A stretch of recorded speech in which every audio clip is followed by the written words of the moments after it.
space where fewer and fewer people feel marginalized. It's my privilege to introduce Assistant to the President for Homeland Security and Counterterrorism, Ms. Lisa Monaco, who will provide the initial closing remarks and introduce our keynote speaker. Lisa.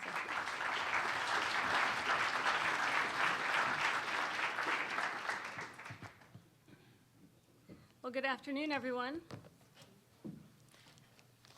I know that I am the only person standing between you and the main event, so I'll be very brief. I do want to thank everyone for being here today. Law enforcement officers, community leaders, teachers, elected officials, foreign ministers, and of course, entrepreneurs. Thanks so much for taking part today and spending your time here in these discussions with us. This summit focuses on domestic and international efforts to prevent terrorist attacks, like those, of course, that we've seen most recently in Copenhagen, in Paris, Boston, and Sydney, and which sadly occur daily in places like Nigeria, Iraq, Syria, and beyond. Here in the U.S., though, thanks to the tireless efforts and sacrifices of our men and women in uniform, to our diplomats and intelligence personnel and law enforcement officers, since 9/11, our defenses have been hardened, plots have been disrupted, and alliances have been strengthened. But countering violent extremism in all its forms is not just an American problem or a Western problem. It's, of course, an international problem. Every community touched by violence faces the same questions, whether it's Boston or Paris, Baghdad or Peshawar. How can we prevent people from embracing hateful ideologies before they turn to violence? How can we replace the dark worldview of extremists in the Muslim world or elsewhere with an alternate vision for a brighter future? How can we work together more effectively within our own governments, with international partners and local communities?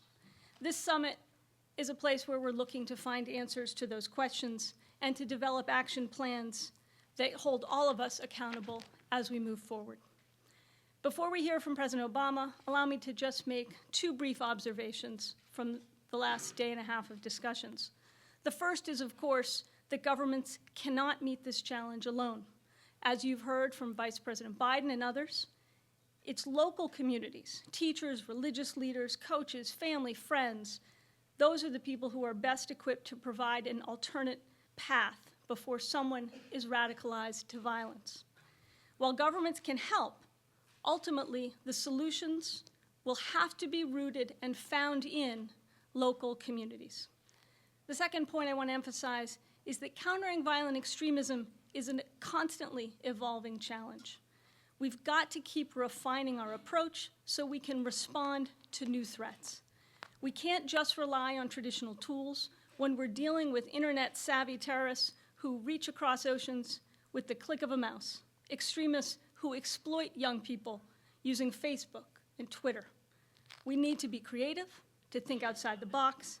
We need to leverage our vast intellectual talents, our creativity, our innovative efforts and spirit, our technical know-how to take on extremist bankrupt ideologies. I recently sat down with some of Silicon Valley's most creative and innovative minds, some of whom I'm very thankful have joined us today, to discuss just this very challenge. Our conversation included tech entrepreneurs, content creators, authors, NGO leaders, all of whom have an important voice in countering extremist propaganda online. We discussed ways to apply integrated network solutions to drown out the hate of groups like Al-Qaeda and ISIL, because one antidote to the hatred spewed by extremists is to lift up the voices of freedom and tolerance. Today, we're seeing people step up to do their part. And looking ahead, I challenge tech and social media communities to expand these efforts, to give young people more opportunities to raise their voices above the noise of extremists. So there's plenty of work to do, and I hope the past 2 days have done as much to inspire you and to energize all of you as they have me. We are going to count on each one of you for your good ideas and your leadership going forward. And now, I have the distinct honor of introducing someone who has been laser-focused on making countering violent extremism a central part of our counterterrorism strategy from his very first days in office, including by developing the first government-wide strategy to prevent violent extremism here at home. Ladies and gentlemen, please join me in welcoming the President of the United States, Barack Obama.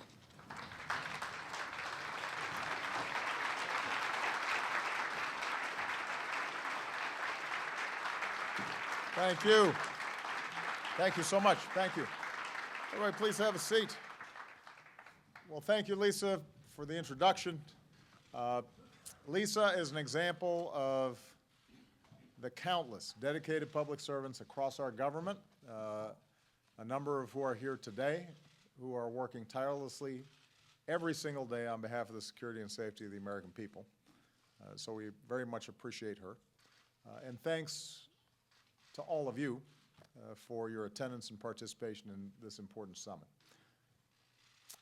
For more than 238 years, the United States of America has not just endured, but we have thrived and surmounted challenges that might have broken a lesser nation. After a terrible civil war, we repaired our union. We weathered a Great Depression, became the world's most dynamic economy. We fought fascism, liberated Europe. We faced down communism and won. American communities have been destroyed by earthquakes and tornadoes and fires and floods, and each time we rebuild. The bombing that killed 168 people could not break Oklahoma City. On 9/11, terrorists tried to bring us to our knees. Today, a new tower soars above New York City, and America continues to lead throughout the world. After Americans were killed at Fort Hood and the Boston Marathon, it didn't divide us. We came together as one American family. In the face of horrific acts of violence at a Sikh temple near Milwaukee or at a Jewish community center outside Kansas City, we reaffirmed our commitment to pluralism and to freedom, repulsed by the notion that anyone should ever be targeted because of who they are or what they look like or how they worship. Most recently, with the brutal murders in Chapel Hill of 3 young Muslim Americans, many Muslim Americans are worried and afraid. And I want to be as clear as I can be. As Americans, all faiths and backgrounds, we stand with you in your grief, and we offer our love and we offer our support. My point is this: as Americans, we are strong and we are resilient. And when tragedy strikes, when we take a hit, we pull together and we draw on what's best in our character. Our optimism, our commitment to each other, our commitment to our values, our respect for one another. We stand up and we rebuild and we recover and we emerge stronger than before. That's who we are. And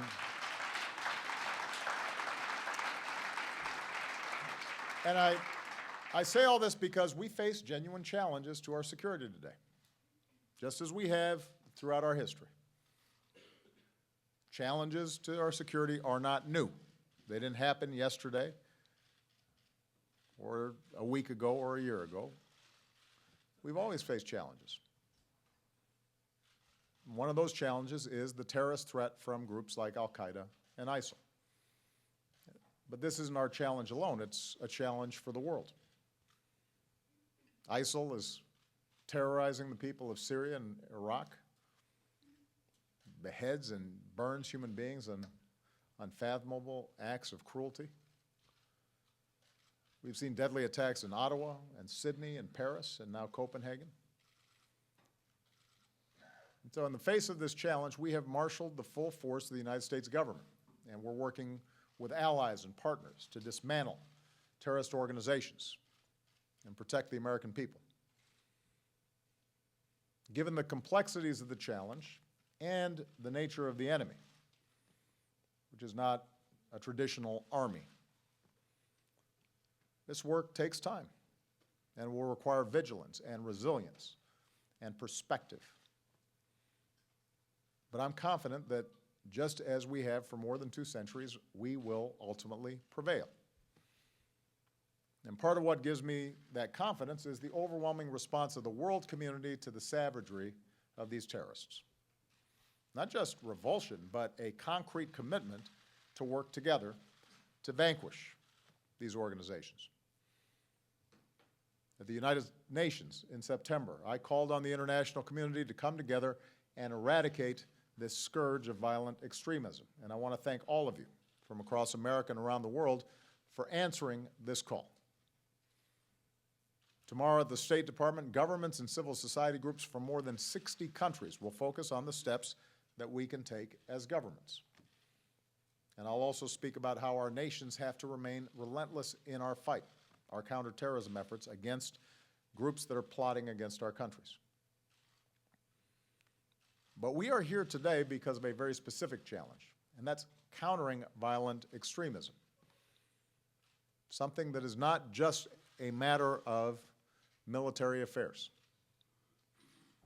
By violent extremism, we don't just mean the terrorists who are killing innocent people, we also mean the ideologies, the infrastructure of extremists, the propagandists, the recruiters, the funders who radicalize and recruit or incite people to violence. We all know there is no one profile of a violent extremist or terrorist. So there's no way to predict who will become radicalized. Around the world and here in the United States, inexcusable acts of violence have been committed against people of different faiths, by people of different faiths, which is, of course, a betrayal of all our faiths. It's not unique to one group or to one geography or one period of time. But we are here at this summit because of the urgent threat from groups like Al-Qaeda and ISIL. And this week we are focused on prevention, preventing these groups from radicalizing, recruiting, or inspiring others to violence in the first place. I've called upon governments to come to the United Nations this fall with concrete steps that we can take together. And today, what I want to do is suggest several areas where I believe we can concentrate our efforts. First, we have to confront squarely and honestly the twisted ideologies that these terrorist groups use to incite people to violence. Now, leading up to this summit, there's been a fair amount of debate in the press and among pundits about the words we use to describe and frame this challenge. So I want to be very clear about how I see it. Al-Qaeda and ISIL and groups like it are desperate for legitimacy. They try to portray themselves as religious leaders, holy warriors in defense of Islam. That's why ISIL presumes to declare itself the Islamic State. And they propagate the notion that America, and the West generally, is at war with Islam. That's how they recruit. That's how they try to radicalize young people. We must never accept the premise that they put forward, because it is a lie. Nor should we grant these terrorists the religious legitimacy that they seek. They are not religious leaders, they're terrorists.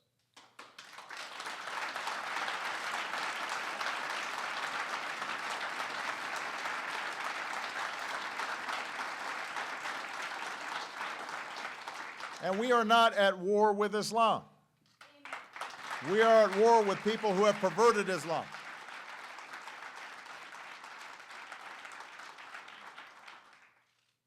Now, just as those of us outside Muslim communities need to reject the terrorist narrative that the West and Islam are in conflict, or modern life and Islam are in conflict, I also believe that Muslim communities have a responsibility as well. Al-Qaeda and ISIL do draw selectively from the Islamic texts. They do depend upon the misperception around the world that they speak in some fashion for people of the Muslim faith, that Islam is somehow inherently violent, that there is some sort of clash of civilizations. Of course, the terrorists do not speak for over 1 billion Muslims who reject their hateful ideology. They no more represent Islam than any madman who kills innocents in the name of God represents Christianity or Judaism or Buddhism or Hinduism. No religion is responsible for terrorism. People are responsible for violence and terrorism.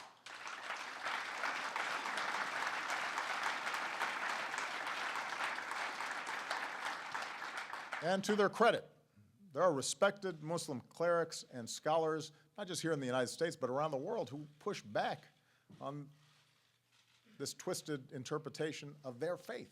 They want to make very clear what Islam stands for, and we're joined by some of those leaders today. These religious leaders and scholars preach that Islam calls for peace and for justice and tolerance towards others, that terrorism is prohibited, that the Quran says whoever kills an innocent, it is as if he has killed all mankind. Those are the voices that represent over 1 billion people around the world. But if we are going to effectively isolate terrorists, if we're going to address the challenge of their efforts to recruit our young people, if we're going to lift up the voices of tolerance and pluralism within the Muslim community, then we've got to acknowledge that their job is made harder by a broader narrative that does exist in many Muslim communities around the world that suggests the West is at odds with Islam in some fashion. The reality, which again many Muslim leaders have spoken to, is that there's a strain of thought that doesn't embrace ISIL's tactics, doesn't embrace violence, but does buy into the notion that the Muslim world has suffered historic grievances. Sometimes that's accurate. Does buy into the belief that so many of the ills in the Middle East flow from a history of colonialism or conspiracy. Does buy into the idea that Islam is incompatible with modernity or tolerance, or that it's been polluted by Western values. And so those beliefs exist. In some communities around the world, they are widespread.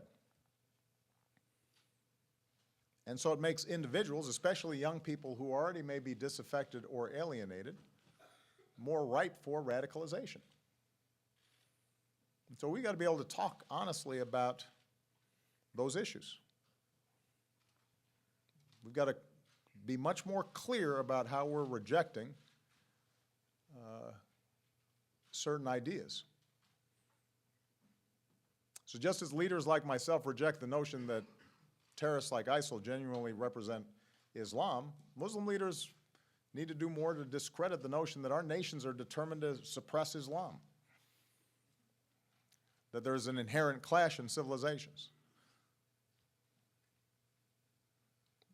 Everybody has to speak up very clearly that no matter what the grievance, violence against innocents doesn't defend Islam or Muslims, it damages Islam and Muslims.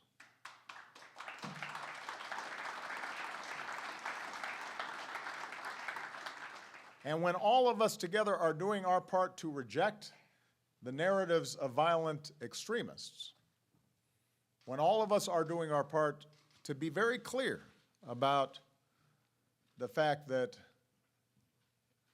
there are certain universal precepts and values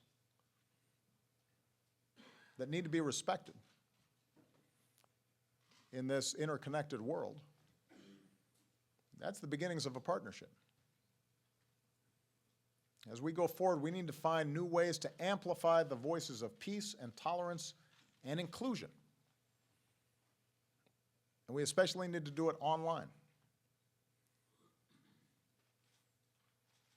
We also need to lift up the voices of those who know the hypocrisy of groups like ISIL firsthand, including former extremists. Their words speak to us today. And I know in some of the discussions, these voices have been raised. I witnessed horrible crimes committed by ISIS. It's not a revolution or jihad, it's a slaughter. I was shocked by what I did. This isn't what we came for, to kill other Muslims. I'm 28. Is this the only future I'm able to imagine?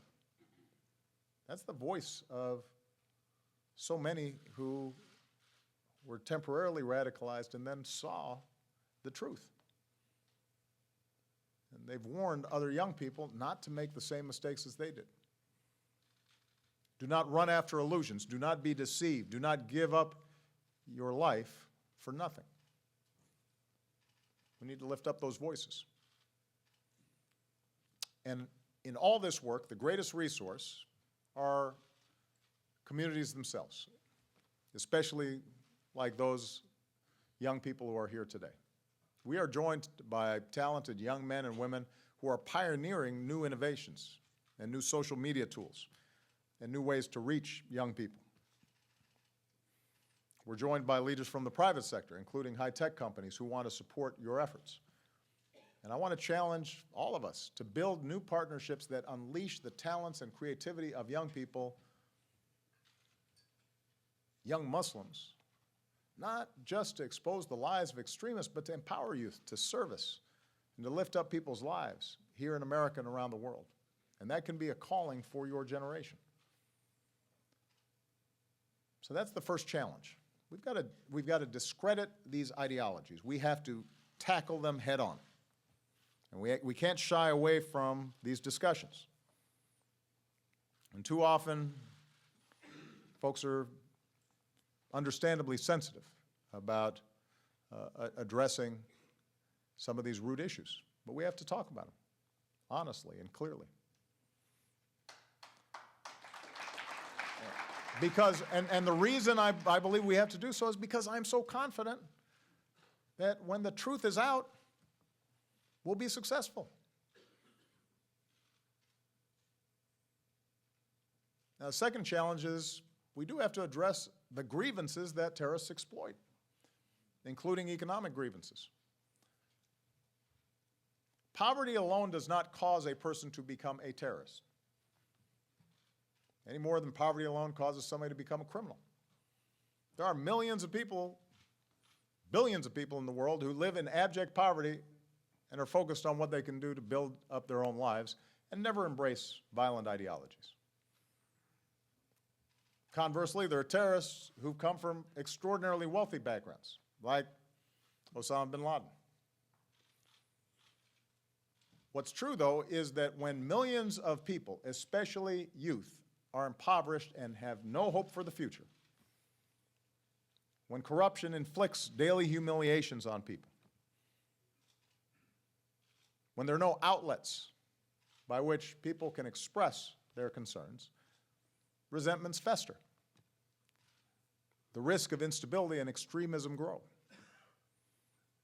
Where young people have no education, they are more vulnerable to conspiracy theories and radical ideas because it's not tested against anything else. They've got nothing to weigh.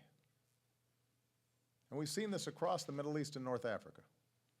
And terrorist groups are all too happy to step into a void. They offer salaries to their foot soldiers so they can support their families. Sometimes they offer social services, schools, health clinics, to do what local governments cannot or will not do. They try to justify their violence in the name of fighting the injustice of corruption that steals from the people, even while those terrorist groups end up committing even worse abuses like kidnapping and human trafficking. So if we're going to prevent people from being susceptible to the false promises of extremism, then the international community has to offer something better. And the United States intends to do its part. We will keep promoting development and growth that is broadly shared so more people can provide for their families. We'll keep leading a global effort against corruption because the culture of the bribe has to be replaced by good governance that doesn't favor certain groups over others. Countries have to truly invest in the education and skills and job training that our extraordinary young people need. And by the way, that's boys and girls, and men and women, because countries will not be truly successful if half their populations, if their girls and their women, are denied opportunity.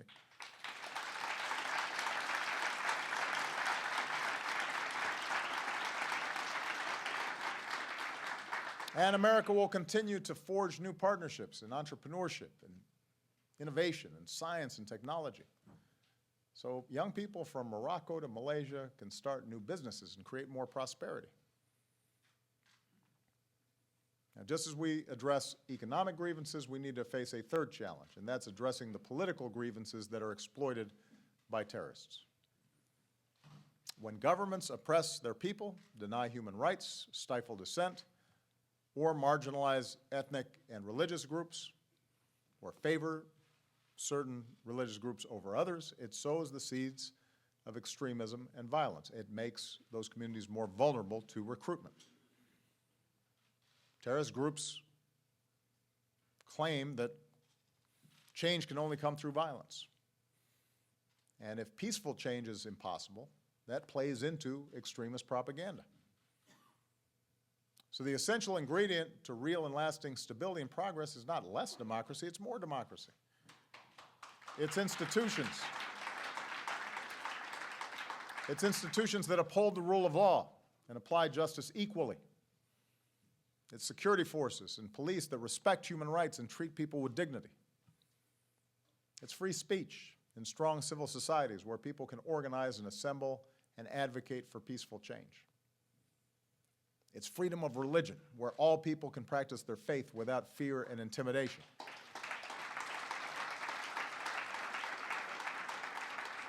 All of this is part of countering violent extremism.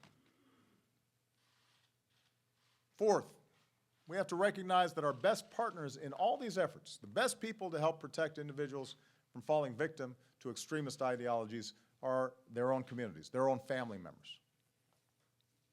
We have to be honest with ourselves. Terrorist groups like Al-Qaeda and ISIL deliberately target their propaganda in the hopes of reaching and brainwashing young Muslims, especially those who may be disillusioned or wrestling with their identity. That's the truth. The high-quality videos, the online magazines, the use of social media, terrorist Twitter accounts, it's all designed to target today's young people online in cyberspace. And by the way, the older people here, as wise and respected as you may be, your stuff is often boring compared to what they're doing. You're not connected. And as a consequence, you are not connecting. So these terrorists are a threat, first and foremost, to the communities that they target, which means communities have to take the lead in protecting themselves. And that is true here in America as it's true anywhere else.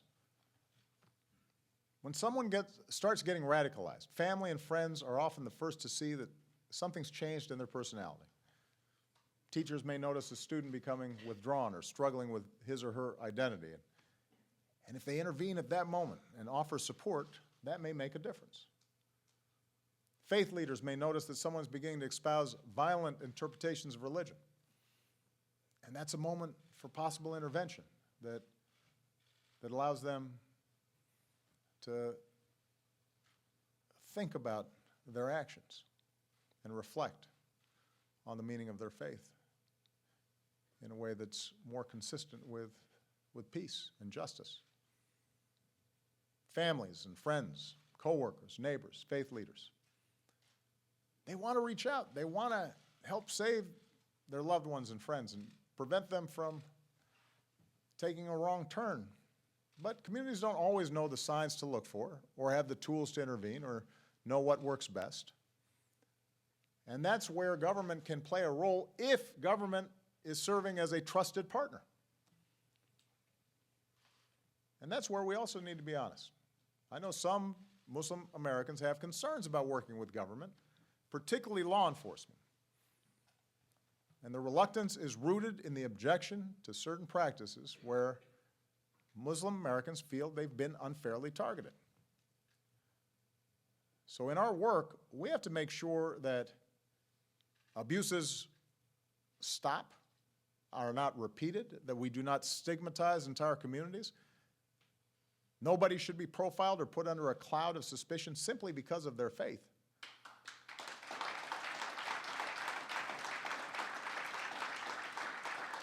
Engagement with communities can't be a cover for surveillance. We can't securitize our relationship with Muslim Americans, dealing with them solely through the prism of law enforcement. Because when we do, that only reinforces suspicions, makes it harder for us to build the trust that we need to work together. As part of this summit, we're announcing that we're going to increase our outreach to communities, including Muslim Americans. We're going to step up our efforts to engage with partners and raise awareness so more communities understand how to protect their loved ones from becoming radicalized. We've got to devote more resources to these efforts.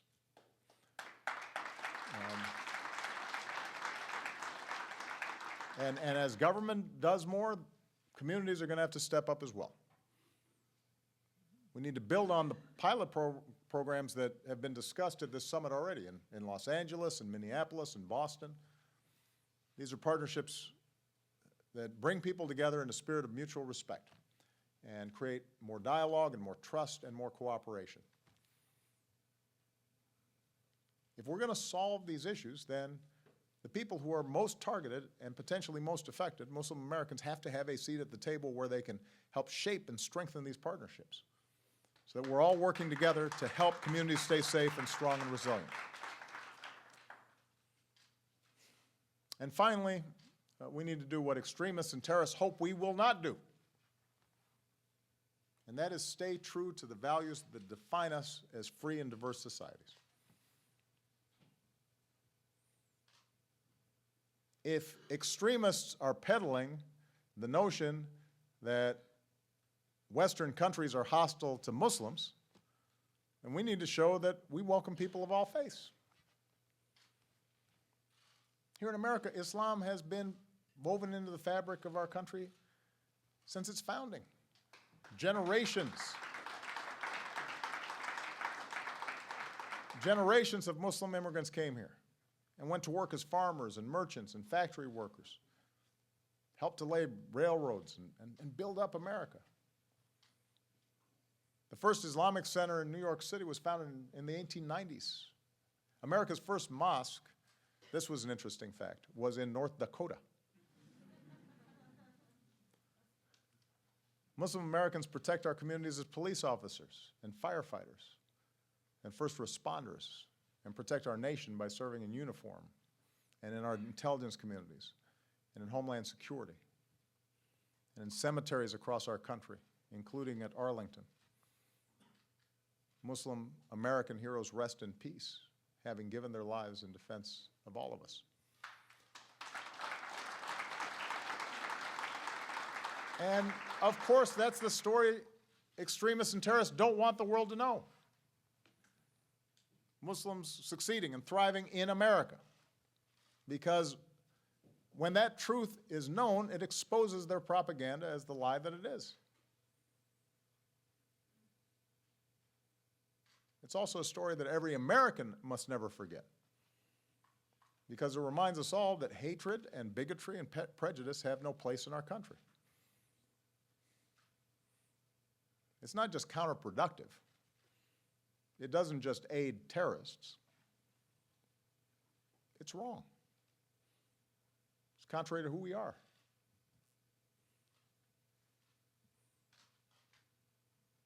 I'm thinking of a little girl named Sabrina who last month sent me a Valentine's Day card in the shape of a heart. It was the first Valentine I got. I got it from Sabrina before Malia and Sasha and Michelle gave me one. So she's 11 years old. She's in the 5th grade. She's a young Muslim American. And she said in her Valentine, "I enjoy being an American, and when she grows up, she wants to be an engineer or a basketball player." which are good choices. But she wrote, I am worried about people hating Muslims. If some Muslims do bad things, that doesn't mean all of them do.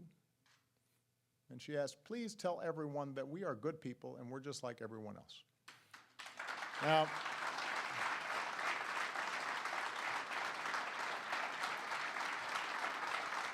those are the words and the wisdom of a little girl growing up here in America, just like my daughters are growing up here in America. We're just like everybody else. And everybody needs to remember that during the course of this debate, as we move forward with these challenges. We all have responsibilities. We all have hard work ahead of us on this issue. We can't paper over problems. And we're not going to solve this if we're always just trying to be politically correct. But we do have to remember that 11-year-old girl. That's our hope. That's our future. That's how we discredit violent ideologies, by making sure her voice is lifted up, making sure she's nurtured, making sure that she's supported. And then recognizing there are little girls and boys like that all around the world. And us helping to address economic and political grievances that can be exploited by extremists, and empowering local communities. And us staying true to our values as a diverse and tolerant society, even when we're threatened, especially when we're threatened.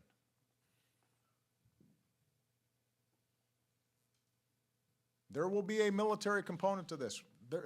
There are savage cruelties going on out there that have to be stopped.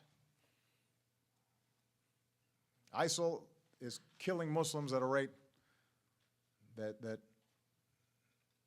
is many multiples